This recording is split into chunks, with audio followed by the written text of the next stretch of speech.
To this session. As I say, I'm Andrew Curran. I'm HC's Chief Scientific Advisor and Director of Research, and we're going to be learning a little bit more today about what the PROTECT National Core Study has been doing to understand how transmission actually occurs. And from the perspective of our programme, we have a nice model that we tend to use to try and explain what it is that we're trying to do. So we believe that there are three really important key elements for us to consider when we're thinking about transmission, and they are the environment in which the individuals may be working or living or moving or out enjoying themselves, the behaviours that they exhibit in those spaces, and the characteristics of the virus itself. And it's the interaction between all of those elements that leads to transmission. And within the context of what we've been doing, there are some really important things for us to remember. But I think the most important one is that within the world of transmission of SARS-CoV-2, there are three main routes: air, surface, and person to person. And in understanding transmission, we need to understand how those three routes interact between the environment, the human behaviours, and the characteristics of the virus itself. And what you're going to hear today are some presentations that try and explore some of those issues. PROTECT was set up really to fill gaps in the research ecosystem around COVID, particularly because there were some urgent policy requirements, and those policy requirements remain actually. And what we're trying to do here is understand what goes on in the real world. So making sure that in addition to the modelled world, which is extremely helpful in looking forward and trying to think what might be happening, we're providing evidence and information to support and assess those models so that we've got the information that we need to validate them going forward. And that real world approach is very much at the heart of what we do. Clearly, one of the things that's important for us as well is to make sure that the information we provide is of value to policy colleagues around government, because the information that we provide in real time is critical to the advice and guidance that's given to workplaces, citizens, members of the public, when it comes to how to behave in different scenarios moving forward. And to that extent, we have to be rapid and responsive, and hopefully you've seen that we put some information out on Monday, just to try and get people to think a little bit about some of the key things that they need to understand to ensure that they're protecting others from themselves and themselves from others. And of course, we need to leave a legacy from the programme and make sure that the learnings that we have generated are available to future generations.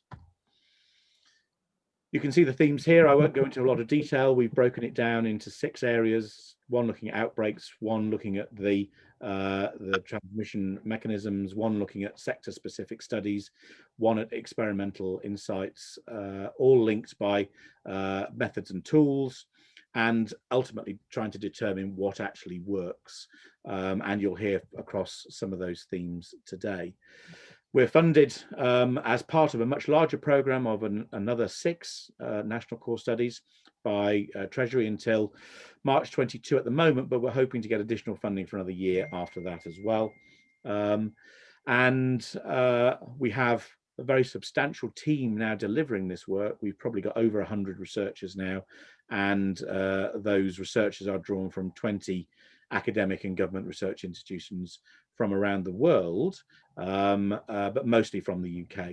So hopefully what we'll be able to do in the today is provide you with a bit of insight as to what we've been doing, what that means for transmission, and give you some opportunities to ask some questions of the team at the end.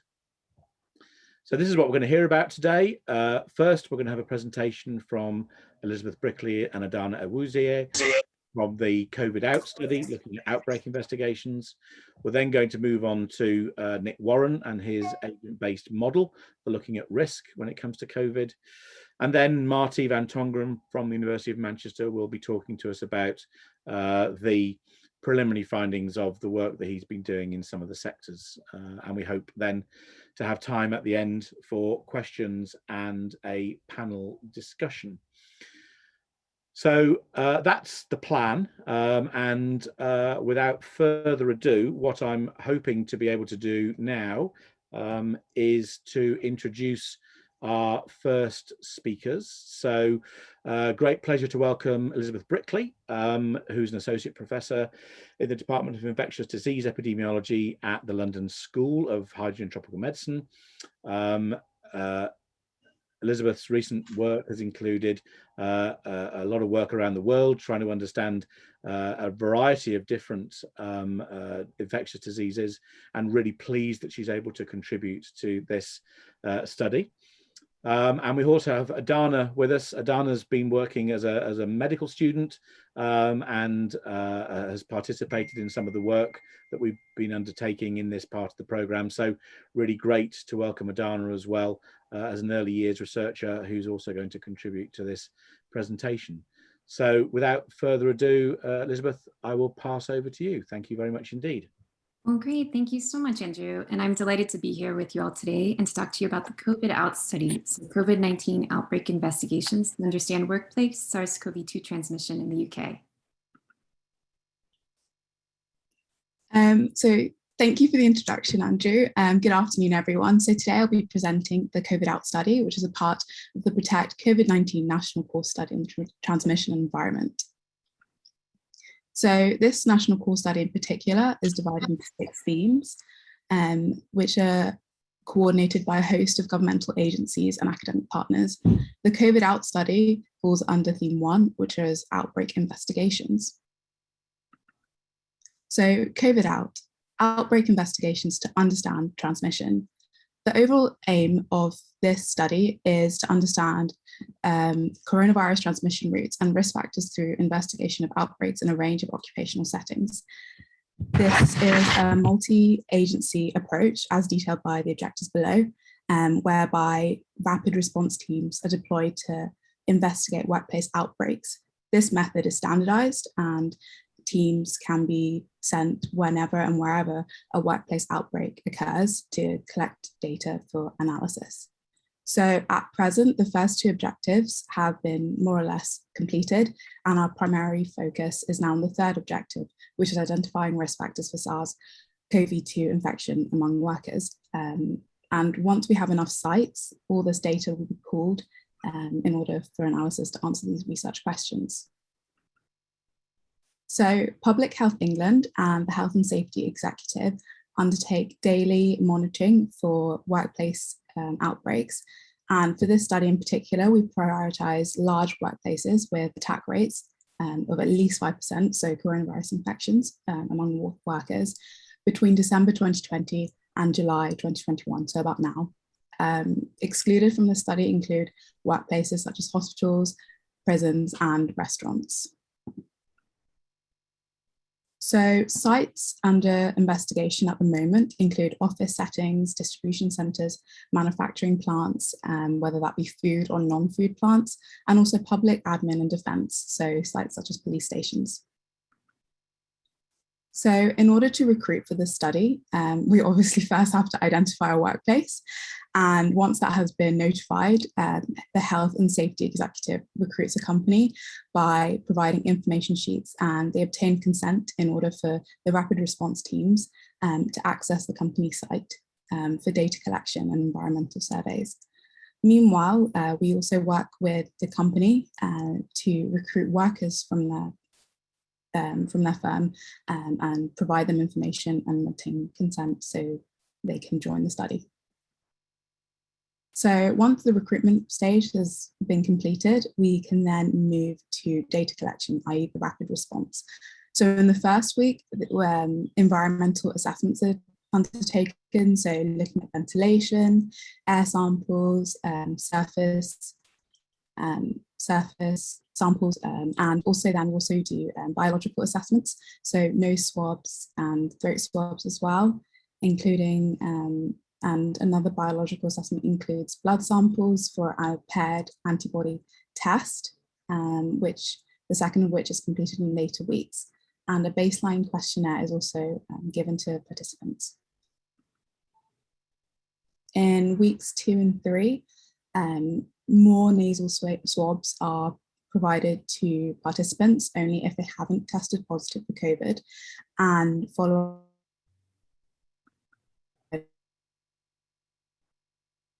and in the remaining weeks 4 to 6, the second blood sample is collected for the paired antibody test, really to determine whether the participants have had COVID-19 infection before, and a follow-up questionnaire is given, so any signs and symptoms participants may have had, and this will be discussed in further detail later in the study. So the following agencies, the Health and Safety Executive and Public Health England, carry out these environmental assessments and sample testing, and obviously the all-important data cleaning and de-identification of data for us to handle. So I'll now pass you over to Lizzie for the second half of the presentation. Thank you. Thanks very much, Adana. So when we approach these workplace outbreaks, we have 4 key questions that we're really thinking about when we start our investigations. And the first is, what are the environmental conditions associated with SARS-CoV-2 outbreaks? Then what interventions and mitigation activities prevent SARS-CoV-2 transmission? What are the risk factors for SARS-CoV-2 infection among individuals? And what are the potential transmission routes of SARS-CoV-2? To begin to answer these questions, we first start with an environmental assessment. And just to note that our environmental data collection framework is publicly available on OSF, and the links to this will be provided at the end as well.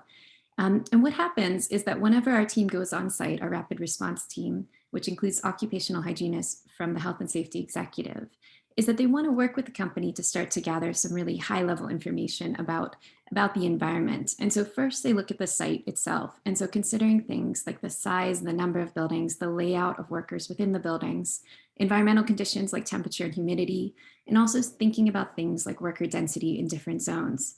These can include common areas. And so in particular, we're interested in shared surfaces. So things like hot desks, as well as high traffic zones within the workplace, such as canteens, toilets, locker rooms, and showers that may experience pinch points at different points of the day. Another area that we're really interested in is ventilation. And so in particular, we've been looking at both the carbon dioxide levels as a quantitative metric of this, and also considering the ventilation measures that are in place. And so both mechanical ones and natural. We then consider the next question of what interventions and mitigation activities prevent SARS-CoV-2 transmission. And so what we're looking at here are really, first we look at the existing control measures. And we start by thinking from a policy perspective, what are the policies in place related to sick leave and pay? And then what are the practices? So what are the policies and the expectations for the workers in relation to hand hygiene, workplace cleaning, social distancing, physical barriers, and PPE that's provided to workers? We also think of what the enhanced control measures that may be in place beyond the general expectations. And so these can include things like improvements to the ventilation systems, any enhanced cleaning measures that are in place, but also thinking about how people work. And so what's the timing that a worker may be involved on a given task, or how do they work in relation to other workers? Are they placed front to front or back to back, side to side? Where are the barriers? And we also think about bubbles. And so are there groups of workers who tend to cluster together throughout the day? We've also been really interested in what the mitigations that have been introduced in the wake of detecting an outbreak. For example, are there enhanced testing measures in place? Our second main tool that we use to investigate outbreaks is called a case control study. And for this, we're really relying on a digital questionnaire, which workers can access either through a smartphone or through a computer. And we've been working with our colleagues at Public Health England to translate this into other languages as well. And in the questionnaire, we ask questions not only about what goes on inside the workplace, but also what happens outside of the workplace in the worker's home environment. Again, this questionnaire is publicly available on OSF. So what we're looking at in the questionnaire are really trying to get at these risk factors for SARS-CoV-2 infection. And so first we ask about the worker. We want to know about their demographics and their medical history. We also want to know about what their life is like. So what is their household environment? Is there crowding at home? Do they go out and about in society? Do they do things like attending the gym and travel? How often do they go to the supermarket? And then we ask about their COVID-19 experience. And so have they been vaccinated? And have they ever had a positive test or experienced symptoms that are consistent with COVID-19? And we also ask about their job itself. So what is their role? And what would be the financial implications of something like self-isolation? On a day-to-day basis, what does their work look like? And what is that environment when they're at work? And finally, what is the personal protective equipment that's available to them when they're at their workplace? one of the really key things with a case control study is trying to identify who our cases are. So who has had COVID-19? And to do this, we use two approaches. So the first approach is a prospective ascertainment within the COVID out study. And this is where we're looking for either the virus using PCR testing or the antibody to see that immune history of exposure to SARS-CoV-2. We also conduct a retrospective assessment where we look at self-reported testing and symptoms and also work with local health protection teams to gather records that could be related to this. And then our final approach is to do, as Adana mentioned, an integrated analysis. And here we're trying to look at what the potential transmission routes are for SARS-CoV-2. And here what we're doing is we're comparing workplaces and conducting pooled analyses to generate hypotheses related to the routes of transmission and their relative importance. And here we're drawing on all sources of data that are available to us. So both the COVID out standardized environmental and epidemiological data, but also local health protection teams' investigation reports and company testing data as available. So now we're at a really interesting week in the UK. And so as our office places kind of shift from looking at something like this to something more like this, it's worth spending some time thinking about what are the lessons we've learned so far in COVID out. And the first big lesson for us is that outbreaks happen when production demands are high and workers cannot work from home. Protective measures should be applied proactively, and returning workers need to be carefully monitored and managed. We know that workers experience risks not only at work, but also on the journeys to and from work and in their home environments. And measures to identify new infections introduced to workplaces, so things like testing, and to rapidly control transmission, so things like tracing, isolating, and sick leave policies within workplaces are important for preventing and limiting the size of outbreaks. Our second big lesson is that risks are never equal within a workplace. So even in workplaces with robust COVID-19 control measures in place can experience outbreaks. And COVID-19 control measures are not applied systematically within workplaces. And we also know that their adherence may vary by person, place, and time. In particular, one of our key observations from our site investigations has been that social distancing is a particular challenge in many workplaces. We also know that attack rates, so that is the proportion of at-risk workers who become infected, can vary significantly between and within workplaces. So in one really striking example, we could see that 0% of workers in a warehouse were infected, whereas their colleagues who worked on a specific assembly line, it was up to 1 in 3 workers were infected in a given outbreak. We also know that another big lesson for us is that groups with high risk can be difficult to engage in research. And 2 groups of special concern for us are agency or temporary workers and migrant workers. And with the agency workers, we know that they're often at higher risk of exposure through, in particular, their specific job roles. So for example, they may be more likely to be involved in cleaning staff, but they can also be difficult to reach. For example, they may lack company email and they may face different pressures related to isolation. For example, they may be on precarious contracts or face losses in pay for isolation. We're also really concerned about migrant workers. So most obviously for the language barriers, and we've been working with our colleagues to try to get around that and think about how we can better engage with migrant workers. We also know that more generally, migrant workers face increased infection risks because they're more likely in some cases to experience more difficult situations outside of the workplace. So for example, they may live in more crowded housing conditions or be more likely to live in dormitories. They may also have differential access and uptake of healthcare and vaccines and face pressures related to their immigration status. So a final key lesson for us is that ventilation should be a priority. We know that ventilation can reduce airborne transmission of the virus. And what we've seen in the COVID outbreaks is that insufficient natural mechanical ventilation is a common finding in the places where we see high attack rates. This is a real challenge though, because ventilation is invisible. It's easily forgotten, poorly monitored, and changes to ventilation can be expensive for companies. And so monitoring CO2 is one tool that can help us to identify spaces with poor ventilation and high risk of transmission.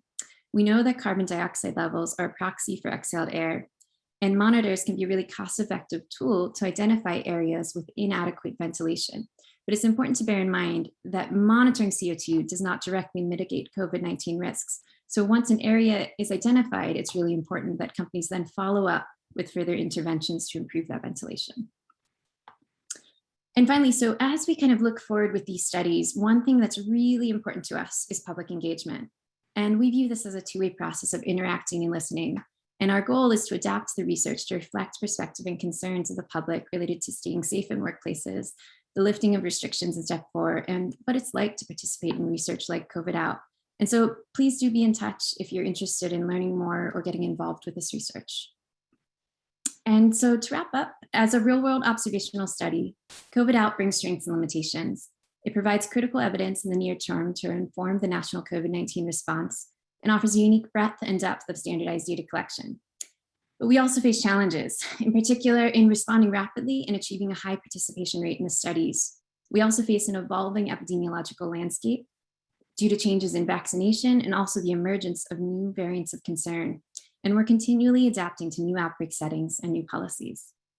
And so with that, I'd like to thank you all for attending, and also to thank in particular my colleagues. And so in particular, Yi-Chen Chen, who's our technical lead from the Health and Safety Executive, as well as my colleagues from Public Health England, London School of Hygiene and Tropical Medicine, and the University of Manchester. Thank you very much. Thanks very much indeed, Lizzie and Adana. Really clear presentation and illustrates very nicely, as you said, the practical nature of what PROTECT is all about. And we shouldn't underestimate how difficult these studies are to do, and to get into real workplaces during outbreaks and collect data at the scale that you've described is a fantastic achievement. We have time for a couple of questions, and there's a couple in the chat. So the first is from Damien McElveny, and question for you, Lizzie and Adana, about the assumptions that you might make about the timing of infection or transmission in asymptomatics in the analysis of the pooled case control studies, and how time-related effects are dealt with in general. Yes, so this is something that is really challenging. And so when we approach this, our first approach is basically we use this two-tiered approach to looking at analyzing who our cases are and who they are not. And we want to know who has been infected in the past. And so to begin to get at that, we use the combination of the antibody tests, which tells something about the immune experience of the individuals. So we know who may at baseline have had a previous infection or who has been vaccinated in the past. And we also use the viral testing to look at the acute infections that come up in an outbreak. And we also have to kind of layer onto that information around symptoms. And so one challenge that we really can't get around is the challenge of working out the timing for those asymptomatic infections. And so what we have to do is work with our assumptions related to the antibodies. And so we look in particular for seroconversion to see if individuals go from having no antibodies to having positive antibodies during the study period as a way to kind of place them in our timeline. But that is a real challenge and something that we think a lot about. Brilliant, thank you very much. Next question is from Chris Harris. It's about ventilation. And Chris wants to know if you separated extract ventilation from the down from above kind of ventilation, the plenum. So I'm going to have to, I'd like to follow up with you separately afterwards for that, because that's an area where I have to nod to my health and safety executive colleagues for an answer on that one. What I will say is that we are, in looking at our environmental data collection framework, looking at the different types of ventilation that are available, considering both the kind of the flows that you get. So things like thinking about if there are fans placed in front of natural windows, but also thinking about the HVAC systems and thinking if we're using recirculated air or if that's fresh air that's being pumped in. But I would be happy to connect you to folks who can answer that question directly. Brilliant, thanks, Lizzie. Next question is for Adana. And Adana, how confident are you in the answers provided in the questionnaires? And more specifically, do you think there might be biases, such as people giving you the answer that you want to hear? And Daniel notes that self-reporting behaviour studies are not as reliable as observational studies. So how confident are you in the answers that you got in the questionnaires? Thank you. So, hello, Daniel. So good question. I think for any questionnaire given, there will be biases, but in terms of how confident I am for this questionnaire, I would say pretty confident in the sense that the participants taking part and filling out the questionnaire have elected to fill it out. They've taken time out of their working day and are clearly quite interested and want to maybe help out the study and the questions in the questionnaire, which is publicly available, as we've already said, aren't leading questions. So they encourage participants to be as open and honest as possible in their own way. And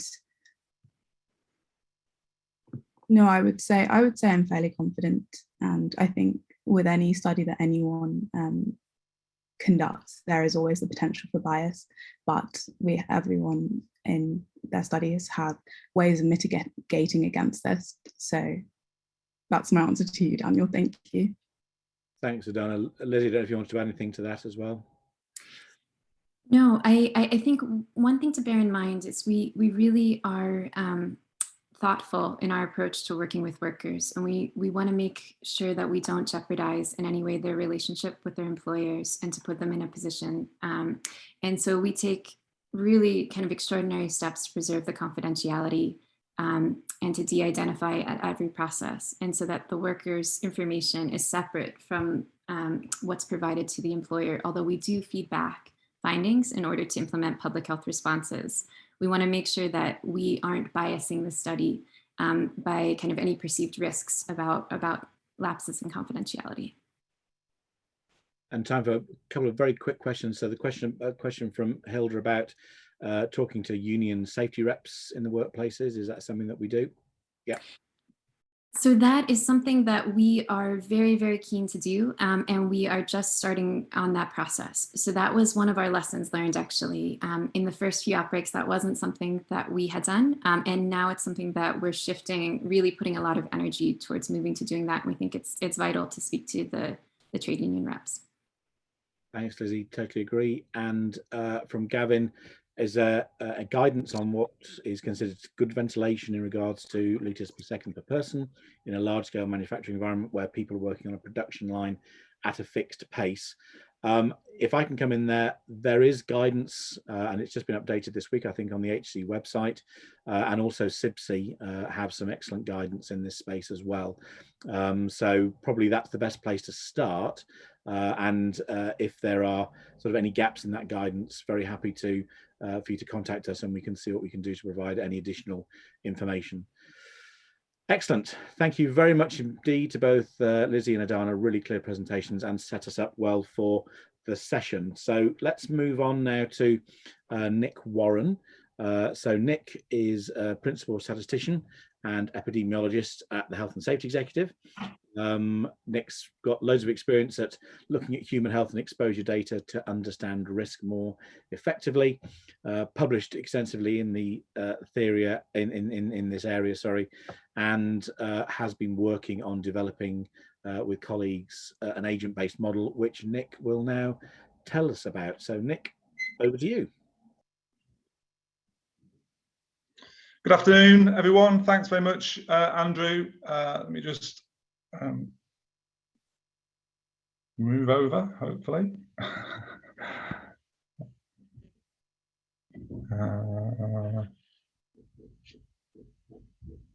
Right, can people see that, Andrew? Perfect. Yes? Yeah. Go for it, Nick. Perfect. All right. Good afternoon, everyone. So I'm going to talk about the agent-based modelling of workplace transmission. And so the aim of this work is to develop and apply a mathematical model for virus transmission in workplaces to understand how outbreaks occur and propagate, how effective various control strategies are at mitigating those outbreaks, and also in particular to sort of link this transmission modeling to other kind of higher fidelity models of virus emission, dispersion within environments, and in-host models. And so what we've got shown on the right-hand side of the screen is the sort of ecosystem of modeling that's going on in theme 2 of the Protect program, with a number of different partners. And so this is work package 2.1.2, the transmission models. But like I say, it's part of an ecosystem, and we're very much trying to not develop these models in isolation, but to have results and outputs from one model flowing into other ones. So, for instance, the droplet models that characterize the emission, they can feed into ventilation models. The ventilation models can feed into the QMRA models, which are risk assessment models for transmission over short periods of time. And then findings from those can feed into the model I'm talking about today, which is looking at transmission over multiple generations of transmission at an enterprise level, at a workforce level. And just to sort of clarify the scope, it's intended to be a generic workplace model, or a model that can be tailored to lots of different types of workplaces. But we are focusing on workplaces that don't have significant numbers of transient individuals. So most of the people in the workplace are there because they work there, as opposed to them being members of the public who are traveling, shopping, eating, drinking, etc. So this model excludes retail, hospitality, hospitals, care homes, for that reason. And also some of those other areas have been very well studied and modeled with specific models. And so we're sort of trying to focus more on actually the very much larger number of workplaces that have had less specific modeling undertaken for them. So the model itself, it's a pretty kind of standard SIR epidemic model. It's individual, so the agents are the individual workers. It's stochastic, and we simulate the interactions between workers over time, and those interactions determine the transmission between individuals. We don't consider, it's only a model for transmission. We don't consider symptoms or hospitalizations or deaths. And it's kind of got most of the kind of standard features in terms of incubation periods and symptomatic and non-symptomatic individuals, etc. It runs on a contact network. Where it differs slightly more, perhaps, from some of the other models, epidemic models that are around, is in how the transmission probabilities are calculating. So it uses an exponential dose response, and it depends upon not just who you have contact with, but what distance those contacts occur at, how long the contacts last for, and then that's modified by the workplace environment, especially ventilation, face coverings, the infectiousness of the individual on the specific day. And the infectiousness of the individual is linked to their viral load. We model viral load using a simple exponential proliferation and clearance model. So that means that individuals' infectiousness is changing over time through the time course of their infection, but it also differs between different individuals. And we know that some individuals are more infectious and they have higher viral loads.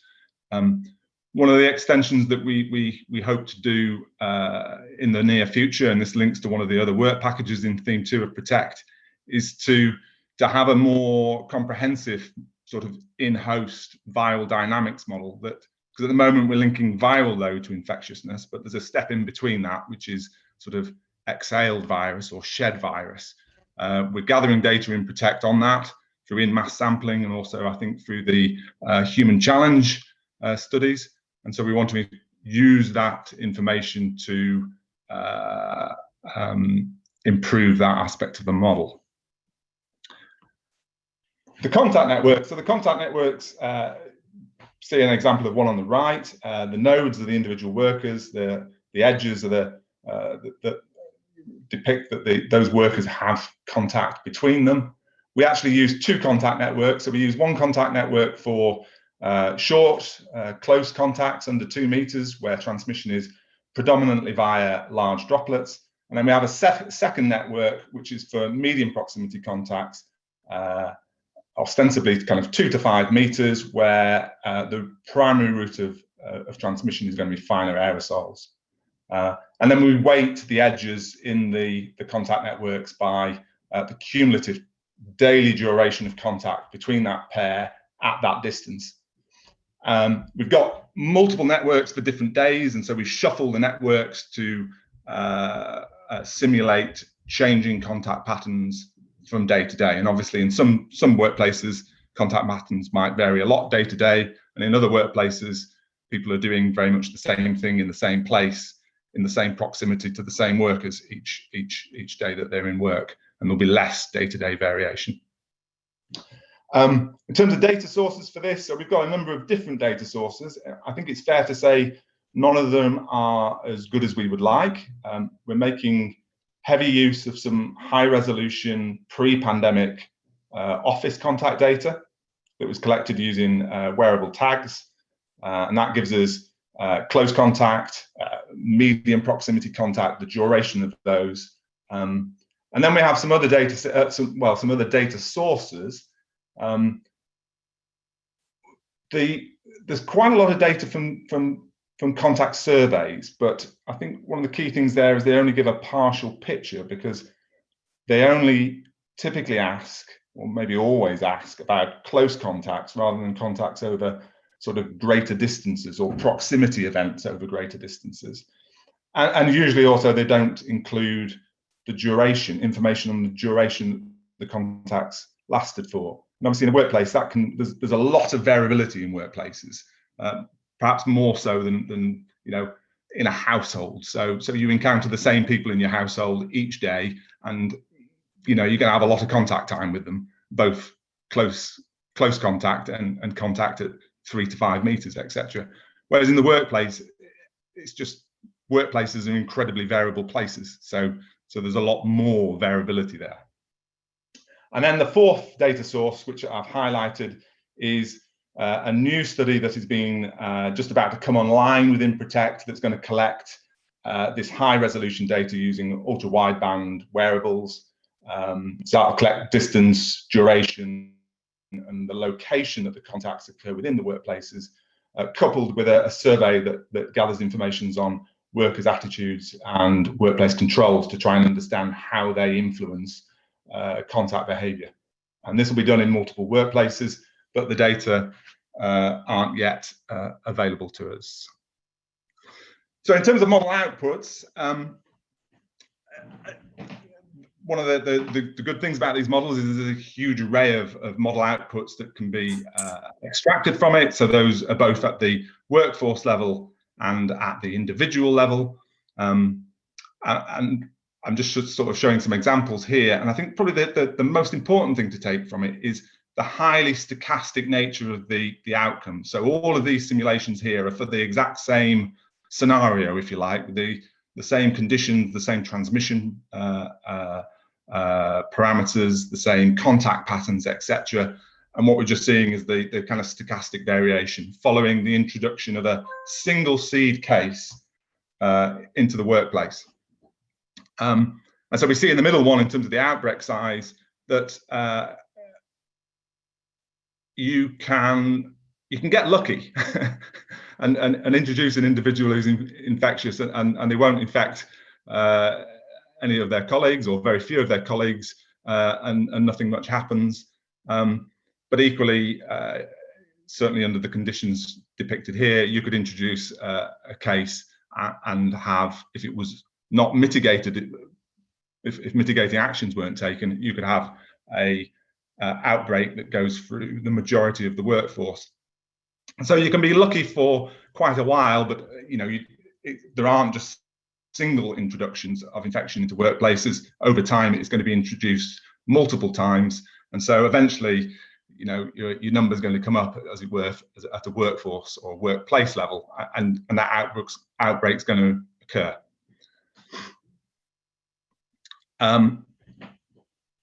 So just in terms of transmission rates for workplaces, in absolute terms, absolute levels of workplace transmission remain pretty uncertain, and that's because, fundamentally, we don't have a list of where everybody contracted the virus, so we don't know what proportion of the total societal cases from the workplace, or not easily anyway.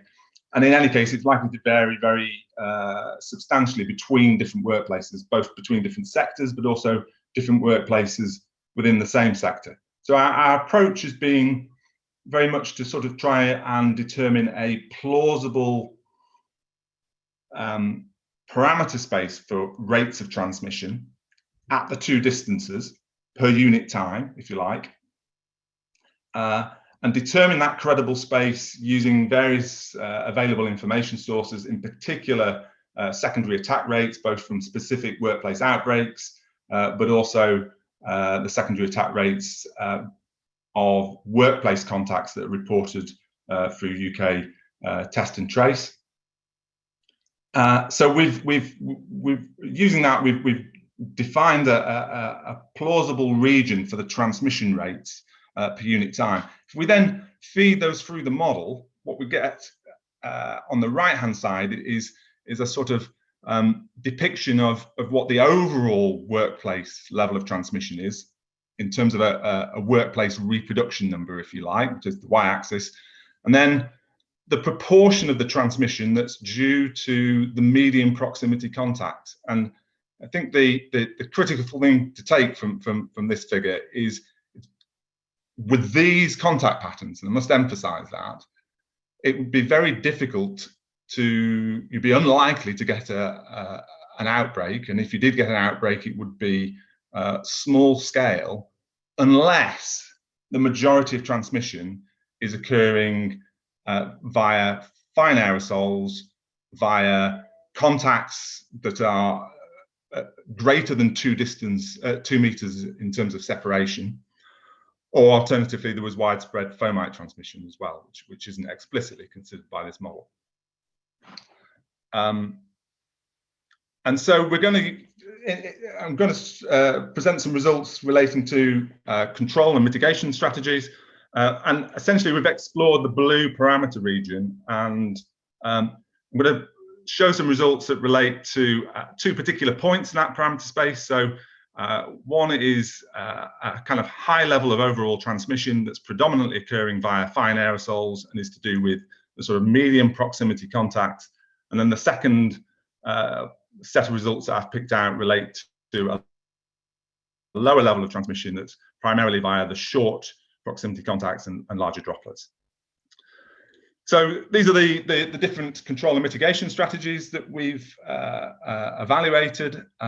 I've not arranged these according to the sort of standard occupational hierarchy of control, but more to do with sort of mechanistically how they are acting to prevent workplace transmission. So there's a bunch of mitigation strategies, control strategies that are to do with kind of keeping it out of the workplace in the first place.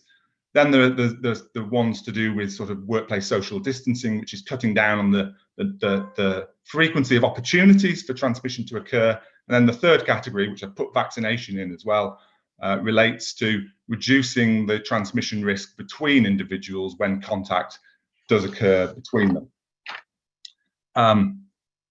There's a lot of assumptions and caveats that underpin all these control things. I'm not going to comment on this, other than to say some of the evidence base for some of these controls is more developed than it is for others. So I think there's particular uncertainty around workplace social distancing and how that influences contact patterns.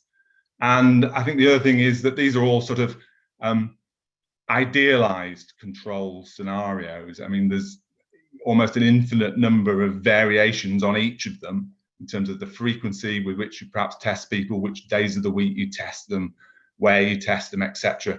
And so in reality, you know, the control approaches need to be tailored to the specific circumstances of the workplace. So in terms of results, I think so here we've got the 2 different levels of transmission and different flavors of transmission, if you like, that I described earlier, and then the reduction in the workplace reproduction number and the overall outbreak size that would occur following the introduction of a single seed case. And I think there's a number of kind of things with this. So first of all the measures make a meaningful reduction in transmission. Secondly, none of the measures individually, with the possible exception of very substantially reducing the building occupancy, are likely to be adequate to control transmission singly on their own. So you're going to need a package of measures in reality. Thirdly, the effect of vaccination or partial vaccination of your workforce is a similar order of magnitude as these other controls. Fourth, the effectiveness of some controls depends upon the route of transmission. So increasing the room ventilation is very effective when most of the transmission is occurring via fine aerosols over greater distances, but if most of the transmission is via larger droplets, then it's going to be a lot less effective. And then the final kind of observation would be that the reductions in outbreak sizes are generally considerably greater than the reduction in the workplace reproduction number. So we've looked at these in isolation, and we've also considered the effects of controls in combination. And so I'm just going to finish with, how vaccination sort of possibly changes the control requirements in the workplace. So taking that high transmission scenario again, sort of unmitigated baseline reproduction number would be about 2.5. If we add in twice weekly lateral flow testing, we take a substantial fraction of that away. We increase the ventilation, and now we've got the workplace reproduction number under 1. So the likelihood and scale of outbreaks is going to be small. But we're still at a level of transmission which, if this was the level of the average level of transmission across all workplaces, then it would be impossible to control transmission at a societal level if that was the aim. So if we add on reduced building occupancy, now we've kind of got the workplace transmission down to a level that possibly is compatible with control of transmission at a societal level. So that was all with an unvaccinated population workforce. With a vaccinated workforce, using data on age-related uptakes to July 4th, with no other mitigations, then we're still above a reproduction number in this workplace of 1. So outbreaks are still going to be very likely. If we add in our weekly, twice weekly testing, we're probably sufficient to prevent outbreaks, but we've still got a high level of transmission overall, or a high contribution to societal transmission. Our increased ventilation probably gets us down to the sort of level that we might need to achieve. And of course, this is all very much dependent. So it's a bit like a menu, really. And so without vaccination, you might need 3 or 4 courses from the menu. And with vaccination, you can perhaps only have 1 or 2. But it's very much dependent on what the baseline level of transmission would be without any vaccination and without any workplace controls. And of course, that varies with workplace specific conditions. So knowing what that is at the outset is tricky. So just to finalize my kind of sort of summary of some of the main things. So the outcomes are very stochastic at an enterprise level. Large-scale outbreaks are highly unlikely through close contacts alone. We need transmission over greater distances. And then the effectiveness and the practicality of controls is context-specific and influenced by the predominant routes of transmission in the workplace under consideration. And vaccination can reduce the necessity of workplace controls, but with current levels of vaccination, many workplaces would still require additional controls if outbreaks were to be prevented. So I think I've probably spoken slightly longer than I should, so I will stop there. Just acknowledge some of my HC colleagues and other people within Theme 2 of Protect. Thanks, Nick. Thank you very much, and back to Andrew. Thank you. And we have got a couple of questions. I'll take just a couple of quick questions, then we'll come back to them at the end. So there's the first question from Jackie Waldridge about whether you've got any idea about the percentage of contacts who go on to develop COVID infection, and whether that varies by type of contact, e.g. household, workplace, car share, etc. Very quick answer. So we do have some idea. So I mean, it obviously is being changed with the Delta variant. So I think prior to the Delta variant, household secondary attack rates were about 30%, maybe a little bit higher, depending on occupancy levels and so forth. The overall secondary attack rate of contacts reported to test and trace, workplace contacts reported to test and trace, is about 5%. So that kind of gives some indication of it. Yeah. Thanks, Nick. One final question before we move to the next presentation from Damien McElveny again. Are you able to bring any further evidence to whether avoiding contact within 2 meters for more than 15 minutes remains appropriate? If not, can track and trace data provide evidence on that? So I think my view is that, I mean, 2 meters is not some magic level. You know, the risk doesn't go to zero beyond 2 meters. And I think what we're, increasingly concluding from a variety of evidence sources is that maybe the majority of transmission in the workplace is occurring through being further away than 2 meters. So avoiding close contact in many situations may not be as effective as people generally suppose. Thanks, Nick. And we'll pick up on the other questions when we come to the panel session at the end. So please hold on to them. I'll come back to them over time.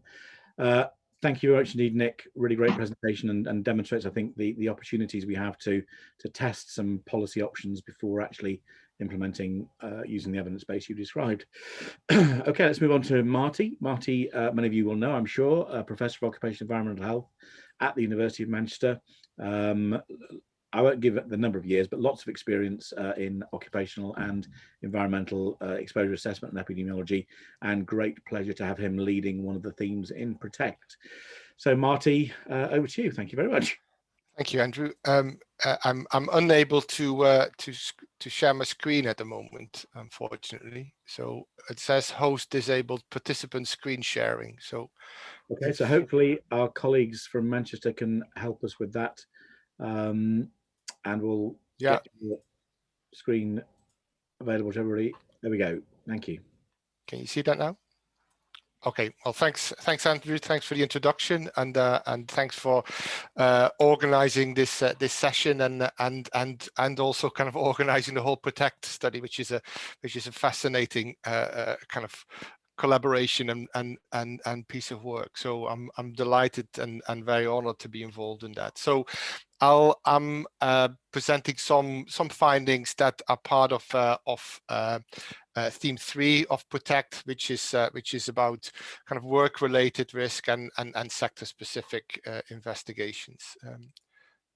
So theme 3 within Protect is, as I said, it's mainly looking at sector-specific studies. We're doing qualitative and quantitative investigations in sectors such as public transport, construction, and food processing. But we're also kind of looking at how we can use existing data to carry out complementary kind of statistical analysis to improve our understanding of the role of occupation in the risk of infection. And all this information, as well as information that's collected from the work that is carried out in theme 1 and theme 2 and other themes, will hopefully use that to develop what we call sector-specific evidence reports that we will publish later on the kind of websites. So first of all, I want to kind of share with you some results of analysis that we did in collaboration with ONS and the London School of Hygiene looking at kind of mortality due to COVID-19, mortality due to COVID-19 and the role of occupation. And ONS have published last year kind of analysis by looking at kind of mortality by occupation, but their kind of analysis were not able to kind of take into account kind of confounding factors such as geographical, social demographic characteristics, etc. Now we kind of made use of a linked data set that was based upon the 2011 census data in England that was linked to primary care records and also mortality records, and that allowed us to take into account confounders and mediators such as these geographical factors, socio-demographic characterizations, and pre-pandemic health. Obviously, the downside of that is that we had to rely on 2011 information on occupation, which is somewhat of a problem, and hopefully can be resolved kind of going forward when eventually 2021 census data become available. But we felt confident that at least for some occupations, and particularly in the age group that we looked at, there was some stability, and it wouldn't unduly bias kind of our result. So what we find was very interesting. And somewhat surprising, I guess. So if we just kind of looked at age adjustment, and these are the kind of bars in pink in this graph on the left, you see kind of similar kind of hazard ratios as were observed originally by the ONS. So for example, taxi and cab drivers, you see hazard ratios is about 5, kind of other elementary occupations just over 4, care home workers just about 4. So very similar to and high hazard ratios, and indicating that occupation, or suggesting that occupation is an important factor in transmission and risk and mortality due to COVID-19. However, if we then kind of gradually include different factors in the modeling, so if we take account of geographical differences, if we take account of deprivation, if we take account of household structure, ethnicity, and pre-pandemic health, then we see that these kind of hazard ratios and these are compared to corporate managers and directors, kind of reduce quite dramatically for a number of these. So for example, the taxi drivers, again, they kind of reduce from about 5 to about 1.5. So not disappearing. So occupation and occupational exposures are remaining an important factor, but it suggests that occupation is a marker of many other things than just occupational exposures, and that other factors are kind of like contributing to these kind of effects. And hence it's important that when doing these analysis and when trying to kind of infer conclusions about the exposures that happen in the workplace, that some of these other factors are taken into account. This is another slide which is from the same study that is published in one of the preprint sites, and we've submitted it to the OEM journal at the moment. And that again shows a similar kind of picture. We can see that essential workers are kind of at increased risk, and this time it's compared to non-essential workers, and it's about 1.45 hazard ratio. If you kind of fully adjust it, it's somewhat reduced, and that you see that similar picture in men and women. The effect is somewhat less if you look at the kind of health associate professionals. So what I mean somewhat less is that the reduction after you fully adjusting for these other factors, it doesn't kind of result in a reduction in the hazard ratio. So it's not necessarily across the whole board that these reductions occur. So that's a kind of an important early observation. And I think I want to repeat that I don't want to kind of suggest that occupation isn't an important factor. I think it remains a very important factor, but it's very, very interlinked with other factors too.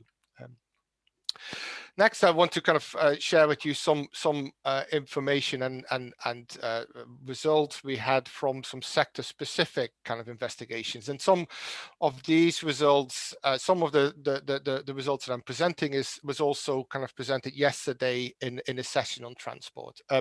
But we done within the transport sector a kind of a deep dive that involved looking at evidence from other studies, looking at the literature in terms of transmission risk in ground-based public transport. And we've done a qualitative study interviewing many different stakeholders within the public transport sector. This first slide shows why, again, why transport workers is important and interesting. And these are now based upon initially based upon the ONS results that were published last year, based upon mortality between March and December of 2020. And it shows that, you know, these taxi drivers and bus drivers are at a rate of have a much higher rate of COVID-19 deaths than all men aged 20 to 64, and also compared to large goods and vehicle drivers and van drivers. So it is an important sector to take into account. Again, this is now the results that are presented earlier, the same table, but highlighted some different occupations, and it shows these kind of these effects of taking into account these other confounder of effect modifiers, and it suggests that the reduction, it shows again the reduction in hazard ratios for taxi drivers, bus drivers, van drivers, and other transport workers. And one of the kind of observations from this is that now after fully adjustment, the differences between the different transport workers is much reduced. If we then kind of also look at other kind of evidence from other studies from the UK, PHE done a case control study looking at occupation. We have data from Virus Watch. We have a Norwegian study which looked at different transport workers in wave 1 and wave 2. We have Biobank, etc., etc. So if you eyeball this kind of forest plot, you can clearly see that on the whole there's many more kind of like dots that are on the right of this this red line, so that the rates are increased in this in these occupations. Often the confidence intervals are wide and include the kind of one, but also occasions that are clearly significant effects of these occupations compared to the comparisons groups. However, it's clear that the results vary both between studies and within studies, and also over time. So we next done a kind of a literature review that looked more at the kind of environmental and transmission risk within the public transport, and this really was more about the people who use public transport, and we tried to kind of like see what the evidence was of the presence of SARS-CoV-2 in air. What do empirical studies show us about transmission in public transport? What evidence is there of the effectiveness of control measures, and what does risk modeling for COVID-19 and transmission rates on ground public transport show us and tell us? And these kind of we found we included about 28 papers in this study, and that were a mixture of modeling and empirical studies, preprints and peer-reviewed, etc. Only 2 of these studies were conducted in the UK, although I have to say that there are currently a couple of studies ongoing which will be published later on, and will provide good, strong evidence for the UK too. But when we kind of like finished our literature review, it was clear that the sparse kind of data in published work so it's not a huge amount of information. Empirical studies provide evidence that transmission can occur, and there was some evidence of studies in China that suggested that that outbreaks can occur if passengers share kind of minivans and buses, but also on trains, and that factors such as proximity and duration of travel kind of are important. There are also kind of studies that try to kind of measure surface and air contamination in public transport settings, and these provided kind of mixed results. And to be honest, that's not that necessarily too surprising, because this is a really complex and difficult area, and hence why we have a whole theme kind of dedicated to that part of the work. And further on, the kind of modeling approaches really kind of could do, as as the modeling approaches that Nick kind of showed earlier, really kind of need kind of real world data to best inform their utility. So we then continued with interviewing a fairly substantial number of people within the public transport sector, and that included kind of people that we considered experts, both kind of research, kind of government, industry, and unions, and we also kind of interviewed workers in the rail and bus sector as well as passengers, and the passengers were a mixture of both current and lapsed users of public transport modes. And the overall kind of main messages out of these interviews were that the perception of risk on public transport actually was low, and that was actually across all the response groups. However, it has to be said that this was very much affected by the timing of these interviews, which happened earlier this year when public transport numbers were actually quite low. Mitigations were generally seen as kind of effective at reducing transmissions when they're all together, but it kind of relied on trust and behavior of compliance by both workers and passengers.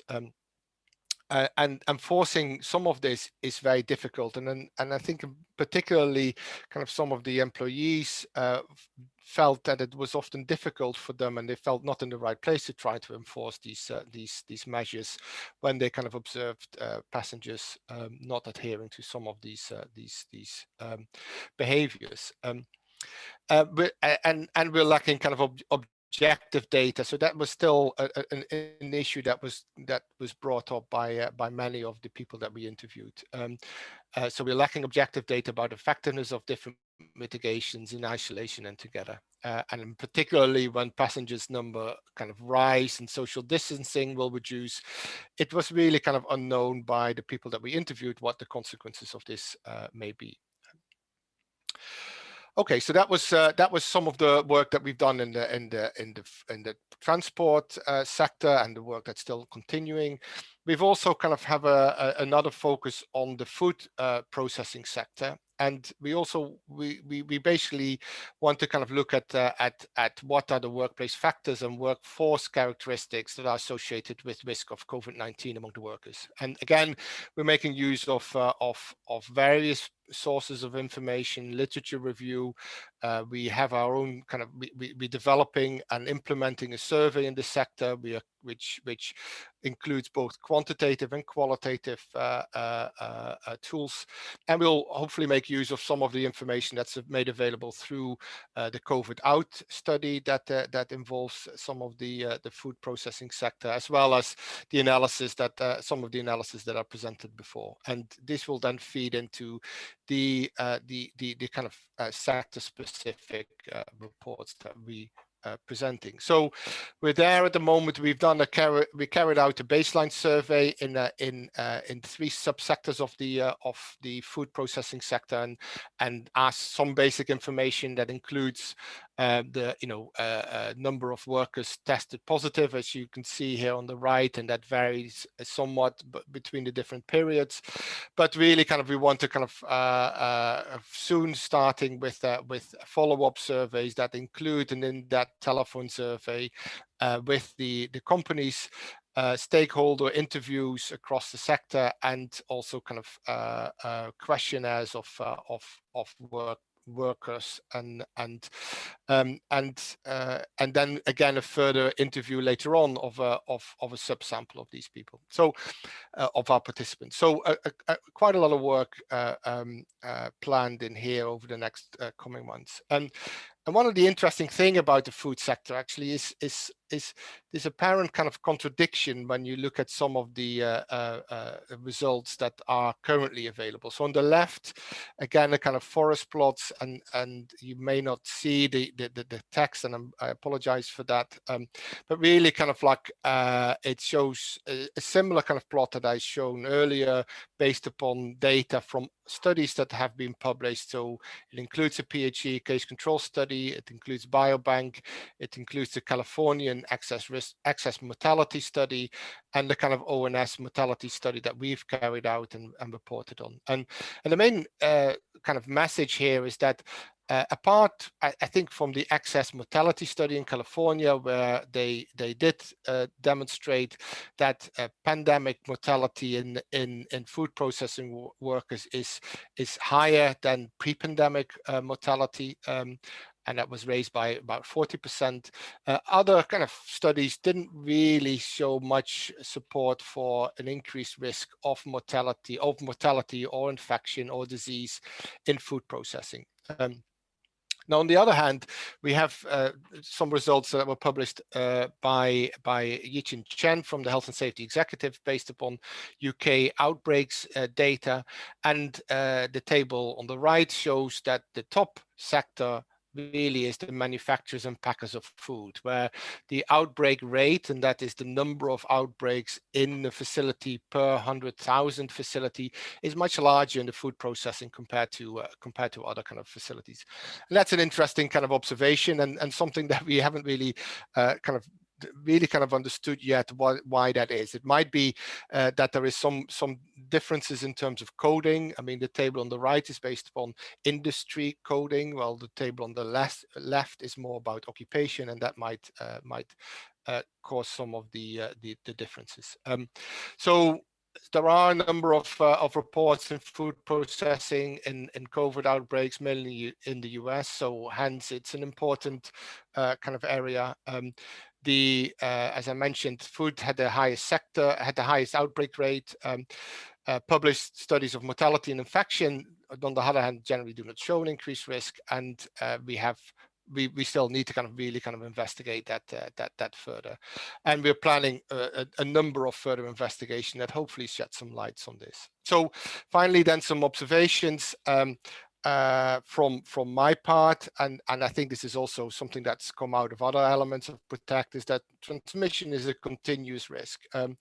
And I would say that work-related exposure is important, but exposure is not contained to the workplace, and non-workplace factors can explain some or large parts of the differences in risk between occupations, but probably also vice versa, I should say. Results vary quite importantly between and within studies, depending upon design, timing, and inclusion of confounders. And we want to kind of do some further work on kind of analysis of various data sets, such as ONS, the longitudinal linkage collaboration, and we've also now kind of working quite closely with VirusWatch to help us understand better the reasons for these differences, but also using triangulations to come up with a coherent understanding of what the work-related risks are. Finally, I think sector-specific studies can help and support sectors to mitigate risk of transmissions and outbreaks. And hopefully this will all be demonstrated in our sector-specific reports that will be published later on. That's a list of acknowledgements: University of Manchester, HSE, London School of Hygiene, ONS, and IOM. And thank you very much for your attention. Brilliant. Thanks very much indeed, Marty. Really important work. Again, delving into some of the issues at that sector level, which I think are really important for us to understand when we're looking at mitigation and dealing with the situation as it's presented to us at the moment. A couple of specific questions before we go into a more broad panel discussion. So Marty, let's just move up So, question from JP. Are there enough details in the data to distinguish the type of taxi vehicles used, e.g. black cabs, where passengers sit at the back, separated by physical barriers with driver versus normal private vehicles? I think this is a really interesting point, actually, and illustrates the fact that you need to understand exactly what people do. Certainly on bus drivers, a lot of bus drivers are separated from their passengers. They're not actually in contact with them for very long. They drive in a cab that's often closed off, and contactless payment means that there's no interaction. Have the windows open, and we have found in some of the outbreaks that it's the meetings that they all have together in the morning where the most likely transmission is occurring. So understanding that complete mix of what people do is important. But Marty, what's your view? Yeah, definitely important.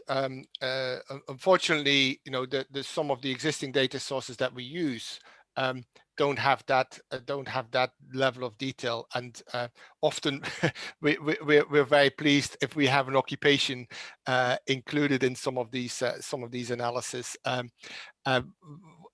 But we don't often know exactly what they were doing during their work. We are developing a kind of a job exposure matrix, or I have developed a job exposure matrix that helps us translate some of these occupational codes or occupations into risk factors.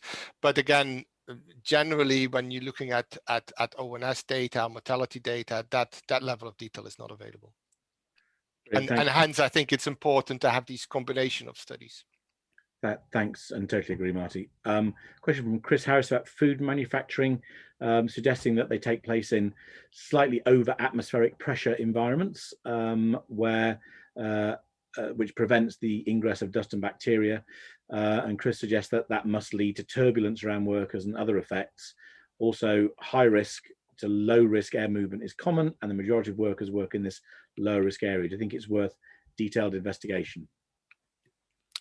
Well, I think particularly in the work that Lizzie presented earlier, I think environmental factors within outbreak investigations will be important. I think and food has a particular often a particular climatic conditions. Sometimes it needs to be done on the cool conditions. So I think it's very difficult to kind of say, well, one particular element will be the main factor. I think there will be a combination of factors that is important in the food processing. That could be temperature, humidity. It could be the fact that the type of demographics of workers that are involved in that study in that sector, how they where they live, how they go to work, what they do outside work, also what they do during their break, what break facilities are available, etc., is also important. Yeah, thanks, Martin. Totally agree. And I know that the environmental measurements that we're making in a lot of these places show that we can detect viral RNA in a lot of those places that you talk about, particularly the workrooms, the canteens, the on top of lockers, washrooms, etc. So clearly, it's not just the work activity that the factory is designed for; it's the work-associated activities that perhaps people don't necessarily think enough about.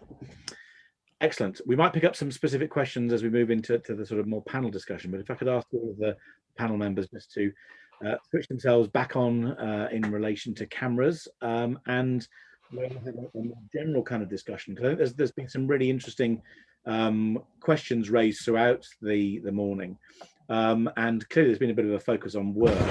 So my first question to the panel really is, do you think it's work itself or the workplace acting as a setting where risk factors coalesce that is the thing that we need to think about? So is it the work activity, or is it the fact that work just acts as a place where different risk factors come together that is responsible for transmission in those environments? Let's start with Lizzie. Sure, thanks Andrew. That's a good question.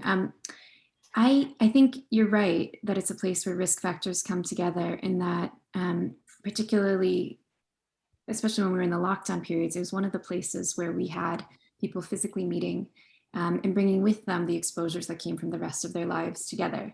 And so when we think about workplaces, it's really important that we kind of approach it from a layered risk management perspective. we think, how do we protect individuals? And so our strongest tool for that is thinking about vaccinations. And then we also think about how do we stop transmission if someone does introduce the virus to a workplace. And so there we're thinking about things like ventilation, distancing, face covers that particularly block the respiratory route of transmission, but also thinking as well to a lesser degree, but still important, around hand hygiene and how do we block the surface transmission that might be happening as well. Thanks, Lizzie. I'll move to Nick for any comments on that. I don't think I've got a lot to add to that, really. I mean, I think it's very much just an environment where transmission can occur. I mean, it's obviously got its own characteristics, which are varied and slightly different to other environments, but fundamentally the transmission's occurring because people are near one another in a workplace, as they are in a house and as they are in other public places. So I think it's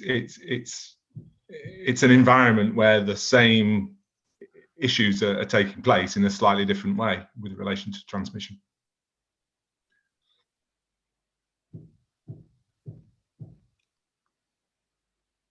You're muted, Andrew. Apologies, first one on the day. I just made a comment in the chat that if people would like to make a comment in person, very happy for you to raise hands, and we can open it up in that way as well. So Damien, you were first off the mark, so over to you. Yeah, just picking up on this specific question you asked, Andrew, there must be some occupational activities that do spread the risk of the virus. So I don't think it's totally an accident of being in a workplace. You know, one of the early occupations that was very much banned was professional singing, for example, wasn't it? Because it's thought the projection of you know, the projections of air caused by singing would increase the transmission risk. So I think it's a mixture of the two. Thanks, Damien. Really important point. Nick, did you want to come in? Sorry, you were waving at me. Well, I was just going to say, yeah, no, I absolutely agree with that, that there are specific kind of occupations and work activities, I suppose, often in relation to healthcare, dentistry, personal services, which are, you know, in a sense, they're not replicated in other environments very much. But obviously most work activity is not like that. Thanks, Nick. Any other comments from the panel? Yeah, I think I would agree with what Damien and Nick said, and it's a combination, I think, from what you propose. It's not one or the other, Andrew. I think it's both. I think it's both that there's a coalescence of factors that are concentrated in certain workplaces that you know that bring the risk that perhaps are happening outside work into the workplace. But there are also kind of workplace exposures that clearly lead to an increased risk in certain situations. And I think our kind of mortality analysis suggested that, you know, yes, perhaps a large amount of the differences in risk between occupations can perhaps be explained by other factors, but not entirely. That's still an important part that remains work related, workplace specific, I think. I agree, and I think, you know, it illustrates the complexity of the situation we're dealing with, doesn't it? Where there isn't a single answer to a lot of these issues. It's how we bring all of these learnings together to try and unpick exactly what is going on. And on that sort of basis, what do you think are the important knowledge gaps that we still need to resolve? Clearly, we've started from a position where we knew nothing at all about SARS-CoV-2 to one where we know an awful lot more. But I think the transmission area is one area where there's perhaps still quite a lot of unknowns. So just interested in your views as to what those might be and how we might go about resolving them. Lizzie, do you want to? Yeah, I'm happy to chime in there. So the thing that's really keeping me up at night is the emergence of new variants. And I think this is particularly relevant to all of us. But one thing that's worth bearing in mind about this is that while we've had a really fantastic vaccination rate in the UK, is that globally vaccine coverage is still limited and we see these massive inequities. And so while there's transmission happening anywhere, that puts us at risk in the UK as well. And so I think what we're going to need to continue thinking about is kind of what are the dynamics that play out and what does transmission look like in a partially vaccinated population? And so touching on some of the work that Nick has done. And how do we handle this? And how do we also think at the same time globally about the pandemic situation, and how do we do that through an equity lens? Thanks, Lizzie. Let's move to Marty. What do you think the gaps are that we still need to think about? Yeah, I think Lizzie clearly hit an important element, the international aspect of this, because we can control perhaps things in the UK, perhaps through vaccinations and our workplaces reasonably well, but internationally, I think this is something that's going to play on for a long time, and that will affect us too. The other kind of area that I think would be of interest is that we still don't really understand the kind of relative importance of different activities. So we say that, you know, household is important. We say, okay, going to a nightclub might be important. Going to work might be important. Taking public transport might be important. But we don't really understand how the relative risks are of these kind of various activities. And I think that would be, you know, I think going forward, an interesting thing to trying to understand better, because clearly that will then also demonstrate where we need to put our efforts in mostly. Thank you. I'm going to finish with two very quick questions for each of the panel members. And the first one of those, I'm going to start with Adana, if I may, which is, what have you learned personally as a consequence of being part of this program? So thank you, Andrew. So I would say, to be honest, I've been here for a few weeks now, and I've really been pushed into a world of public health, occupational health and infectious diseases. And I think overall, how collaborative this process is what I've really learned. You know, everyone has their own expertise, whether it be the medics, the scientists, the occupational hygienists, everyone comes in to do this research, and it's all, you know, pulled together for the policymakers. And also, I guess, also how committed, you know, professionals are in trying to communicate this to the public. So with the previous question, you know, what are the gaps in transmission? You know, another gap is, how do you communicate what we're learning to public? Because at the end of the day, it's the public that has to follow this guidance and choose whether to follow it, or maybe ask more questions to understand why we're doing what we're doing. So that's what I've learned personally. And that's a really important point, and getting the message across is absolutely critical, isn't it, to making that difference. Very quickly, Nick, a sentence from you on what you've learned as being part of this process. Off mute, ideally.